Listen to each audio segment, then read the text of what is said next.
খবর 24 সাথে আপনাকে স্বাগত। নতুন নতুন খবর জানার জন্য আমাদের চ্যানেলে চোখ রাখুন। আর মাত্র কয়েকদিন, নতুন বছরের জানুয়ারির 8 তারিখ থেকে শুরু গঙ্গাসাগর মেলা। কাতারে কাতারে পূর্ণার্থীর সমাগম হয় সেখানে। এদিকে বাংলাদেশের অশান্ত পরিস্থিতির প্রভাব পড়েছে এ রাজ্যেও। তাই কোনো রকম অপ্রীতিকর ঘটনা এড়াতে আরও তৎপর রাজ্য সরকার। গঙ্গাসাগর মেলায় এবার নিরাপত্তা ইসরোর প্রযুক্তি, ইসরোর সাহায্যে স্যাটেলাইট ও জিপিএস ট্র্যাকিংয়ের ব্যবস্থা। শুধু তাই নয়, আইবিকেও সতর্ক থাকার নির্দেশ। উল্লেখ্য, বাংলাদেশের সংখ্যালঘু হিন্দুদের উপর অত্যাচারের পর থেকে কখনো সে দেশের কট্টরপন্থী নেতা, কখনো বা প্রাক্তন সেনাপ্রধান, কখনো আবার বিএনপি নেতারা বিতর্কের মন্তব্য করেছেন। কেউ বলেছে কলকাতা দখলের কথা, কারোর মুখে আবার উঠে এলো ভারত দখলের প্রসঙ্গ। এই পরিস্থিতিতে দাঁড়িয়ে গঙ্গাসাগর মেলা নিয়ে আরও তৎপর এ রাজ্যের প্রশাসন। মমতা বন্দ্যোপাধ্যায় কি বলেছেন?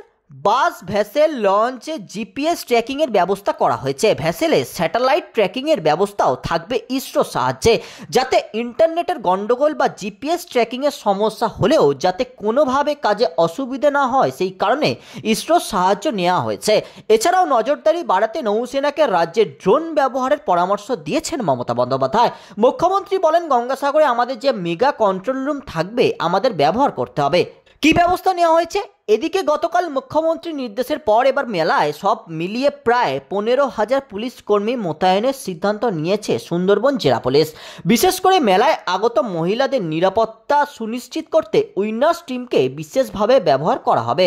থাকছে কুইক রেসপন্স টিমও। ট্রাফিক ম্যানেজমেন্টের জন্য আলাদা দল থাকবে বোম ডিসপোজাল স্কোয়াডও। নদীপথেও স্পিডবোট ও লঞ্চ দিয়ে নিরাপত্তা সুনিশ্চিত করা হবে। থাকছে সিসিটিভি ক্যামেরা ও ড্রোন।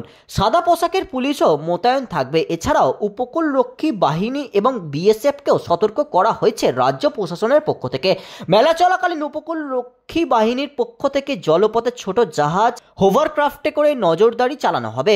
এছাড়াও মেলা চলাকালীন গঙ্গাসাগরের উপর হেলিকপ্টার, এয়ারক্রাফট এবং ড্রোনের মাধ্যমে উপকূলরক্ষী বাহিনী নজরদারি চালানোর কথা রয়েছে। ব্যুরো রিপোর্ট, খবর 24/7।